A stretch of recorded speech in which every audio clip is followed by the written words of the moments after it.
بسم اللہ الرحمن الرحیم۔ سابقہ درس ایمانیات پر چل رہے تھے۔ درس نمبر 3 پر ہم نے ایمان کے بارے میں بیان کرتے کرتے طوالت کی وجہ سے ملتوی کر دیا تھا۔ اب وہیں سے ہم دوبارہ شروع کرتے ہیں، تھوڑا سا اور آگے بڑھاتے ہیں۔ اللہ پر ایمان حسی مشاہدات کی روح سے اس ہستی کو پہچان لینا کہ جس کی پاور یہ ہے کہ اتنی وسیع ترین کائنات کے کہ ہمارے ہیتا ادراک ہی سے ماورا ہے، اس ہستی کے مقابلے میں انسان کہ جس کے بارے میں ہم جانتے ہیں کہ اس نے بھی کیسی کیسی محیر العقول بھی ونڈرنگ اشیاء یاد کر رکھی ہیں، لیکن بئی ہما اس نے صرف حاضر موجود میٹیریل کو کمپاؤنڈ کر کے بنایا ہے، سب کچھ کمپاؤنڈ کر کے مختلف اشیاء تخلیق کی ہیں، کریشن کی ہے، را میٹیریل سے کریشن کی ہے۔ اس نے اوریجنیشن نہیں کی، اوریجنیٹ نہیں کی، کچھ بھی کیا۔ اس باب میں انسان اتنا لاچار ہے کہ مٹی کا ایک ذرہ، ایک پارٹیکل مٹی کا ایک ذرہ بھی نہیں بنا سکتا، اگرچہ سارے مل جائیں، سارے مل کر بھی چاہیں کہ ایک مٹی کا ایک ذرہ بنا لیں، نہیں بنا سکتے۔ یہ تو ان کی لاچاری ہے، اور اتنا بے بس کہ اب تک یہ خود اپنے آپ کو بھی پوری طرح پہچان نہ سکا۔ یہ حقیقت ہے کہ انسان اب تک اپنے آپ کو بھی پوری طرح پہچان نہیں سکا، یہ اس کی لا علمی ہے۔ حواس خمسہ نے مجھے یہاں تک پہنچایا، یعنی حواس خمسہ نے ہمیں جو علم عطا کیا ہے وہ یہ کہ اس ہستی کا جسے اللہ کہا جاتا ہے، اس ہستی کے بارے میں یہ کائنات ہمیں جگہ جگہ علم عطا کرتی ہے، جگہ جگہ، یہ کائنات بھی اور یہ کتاب بھی، یہ اس کائنات کے حقائق اور اس کتاب کے ارشادات ٹیلی ہوتے جاتے ہیں، جگہ جگہ ٹیلی ہوتے جاتے ہیں۔ تو اس ٹیلی ہونے کی وجہ سے اس کتاب پر بھی ایمان آتا جاتا ہے کہ یہ کتاب بھی واقعی اسی ہستی کی طرف سے ہے جس نے یہ کائنات بنائی ہے۔ تو میرا ایمان اس ہستی پر اور پختہ ہوتا جاتا ہے، پہاڑ کی طرح مضبوط سے مضبوط تر۔ اس شخص کی نظر میں پھر یہ دنیا حاصل کرنا مقصود زندگی نہیں رہتا، یعنی جو اللہ تک پہنچ جائے، حقیقت تک پہنچ جائے، تو اس کی نظر میں یہ دنیا حاصل کرنا مقصود زندگی نہیں رہتا، بلکہ مقصود پھر کچھ اور بن جاتا ہے، مقصود پھر وہ خالق بن جاتا ہے، خالق مقصود زندگی بن جاتا ہے، اس کے سوچنے کا انداز ہی بدل جاتا ہے۔ یہ جس کو ایمان کی صفت سے جو متصف ہو گیا ہے، یہ دولت مل گئی ہے، آپ امیجن نہیں کر سکتے اس میں تبدیلی کیا آتی ہے، اندازہ ہی نہیں کر سکتے، اس کا انداز ہی بدل جاتا ہے، اس کے رنگ ڈھنگ بدل جاتے ہیں، چال ڈھال بدل جاتی ہے، وہ پھر ہر وقت اسی ہستی کو اپنے ساتھ پاتا ہے، پھر وہ ہستی اس کا گول بن جاتی ہے کہ میں نے اس تک پہنچنا ہے، یہ حاصل کرنا ہے، مجھے اس سے کم تر سمجھوتا نہیں کروں گا اللہ پھر وہ اس ہستی کو اپنے ساتھ پاتا ہے، جیسا قرآن نے کہا کہ ہوا معکم اینما کنتم، وہ تو تمہارے ساتھ ہی ہے، تم خواہ کہیں بھی ہو وہ تمہارے ساتھ ہے، ہوا معکم اینما کنتم۔ پھر اس کی یہ حالت ہو جاتی ہے 57/4، وہ اللہ ہر دم تمہارے ساتھ ہے اور تمہاری ہر ایکٹیویٹی پر گہری نظر بھی رکھے ہوئے ہے، اور پھر وہ مومن چوڑا ہو جاتا ہے۔ چوڑا کیسا چوڑا ہو جاتا ہے، کس طرح؟ مثال کے طور پر سمجھیے، چھوٹی سی مثال سے ہم لے کر چلتے ہیں۔ مثال کے طور پر جس کا اثر رسوخ علاقے کے تھانے انچارج سے ہو جائے، ایک محلہ ہے چھوٹا سا، وہاں ایک جو ہے وہ پولیس اسٹیشن ہے، اس کا انچارج SHO، جس کا اثر رسوخ علاقے کے انچارج سے ہو جائے، وہ عام آدمی تو کیا کانسٹیبل کو بھی گھاس نہیں ڈالے گا، اسے بھی کچھ نہیں سمجھے گا۔ اور جس کا تعلق IG سے ہو جائے، IG وہ انسپیکٹر لیول کے بندے کو بھی گھاس نہیں ڈالے گا، اور جس کے سر پر آرمی چیف ہاتھ رکھ دے وہ کیپٹن لیول کو بھی گھاس نہیں ڈالے گا۔ یہ تفاوت تو انسانوں کے درمیان ہے، یہ فرق انسانوں کے درمیان میں ہے، لیکن جس کا تعلق اس ہستی سے ہو جائے کہ دیگر انسانوں سے جس کا موازنہ ہی نہیں کیا جا سکتا، اس کا تو موازنہ ہی نہیں نا، اس کی پاور کا، اس کے اسٹیٹس کا موازنہ ہی نہیں کیا جا سکتا، اس کی پھر بریوری اور اس کی جرات مندی کا عالم کیا ہوگا، ذرا امیجن کیجئے. لیکن وہ انسانوں کو نقصان نہیں پہنچائے گا، انسانوں کو دکھ درد بانٹے گا. اس کا تعلق اللہ سے ہے نا. اللہ تو بڑا رحیم و کریم ہے انسانوں کے لیے، لہذا وہ انسانوں کے دکھ درد بانٹنے کے لیے اس کی بہادری، اس کا جوہر، اس کی مردانگی اس کے لیے ہوگی. لیکن صفت اس میں یہ پیدا ہو جاتی ہے پھر کہ وہ دوستی سب سے، غلامی کسی کی نہیں. غلام وہ صرف اللہ کا ہوتا ہے، پھر وہ غلامی کسی کی نہیں. یہ بڑی کوالٹی ہے. پھر وہ نہ جھکتا ہے نہ بکتا ہے. اس کا مطمع نظر، اس کا گول اتنا عظیم ہے، اتنا عظیم یعنی اللہ، کہ دنیا اور اس کی آسائشیں پھر اس کو جھکا ہی نہیں سکتی نا. جس کا گول اللہ تعالیٰ ہو جائے اسے کوئی نہیں جھکا سکتا ہے.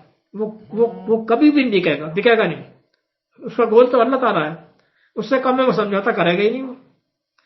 اب یہاں سے آپ کو ایک دوسری صفت حقیقت کی طرف لے کر چلتا ہوں. یہاں تک لے کر آیا ہوں کسی وجہ سے لے کر چلتا ہوں.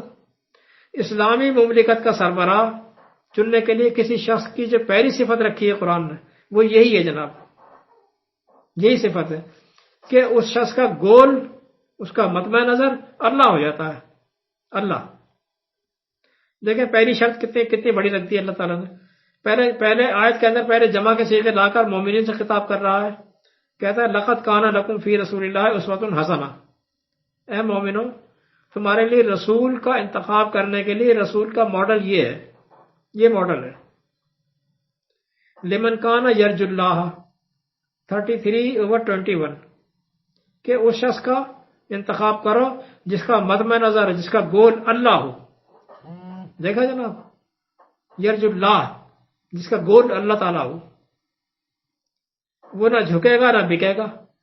دنیا کی کوئی بھی شے لالچ دے کر اسے خریدا نہیں جا سکتا.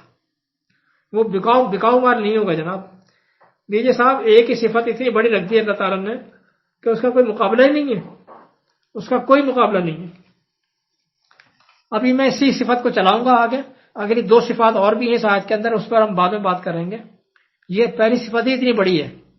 یہ اتنی بڑی کوالٹی ہے کہ جس کا گول اللہ تعالیٰ ہو جائے، دنیا کی طاقت اسے پھر زیر نہیں کر سکتی.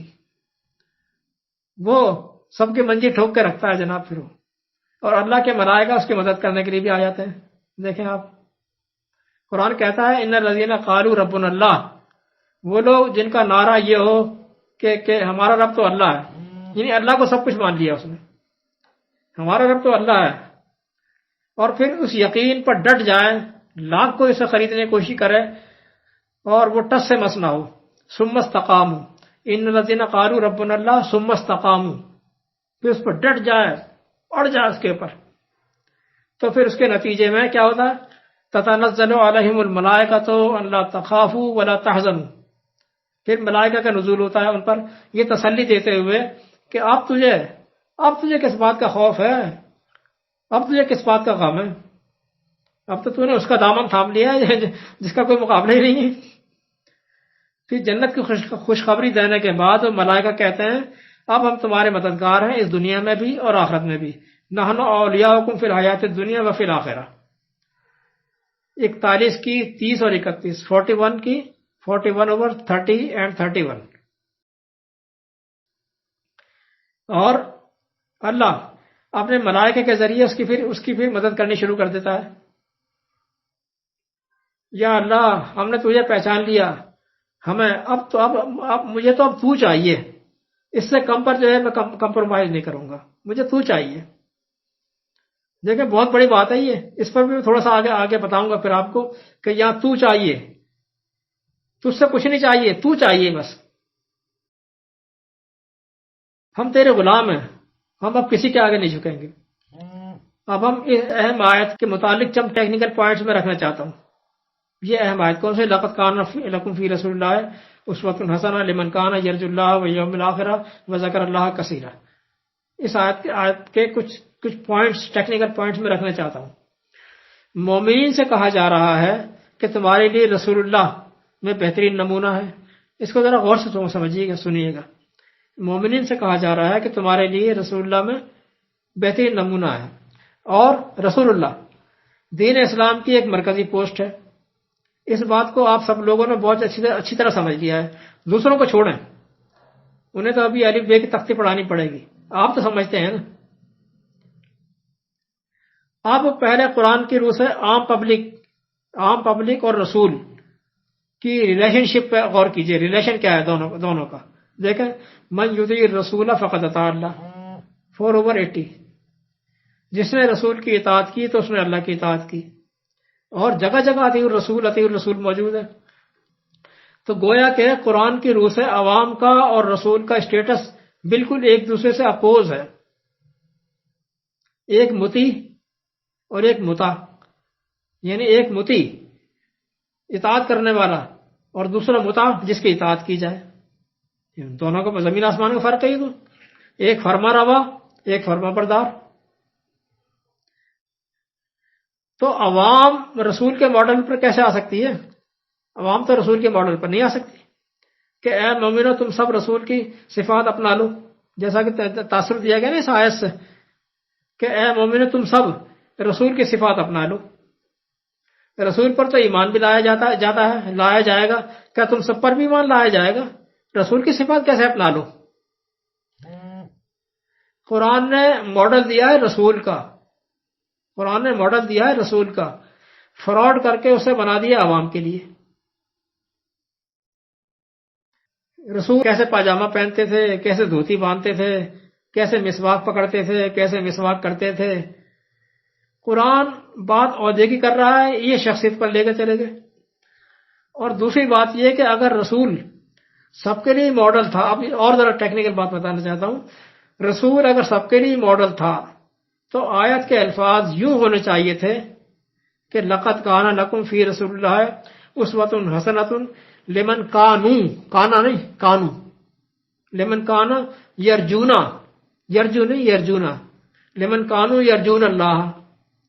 اے مومنو تمہارے لیے رسول اللہ میں بہترین نمونہ ہے ان لوگوں کے لیے جو اللہ کے طلبگار ہوں.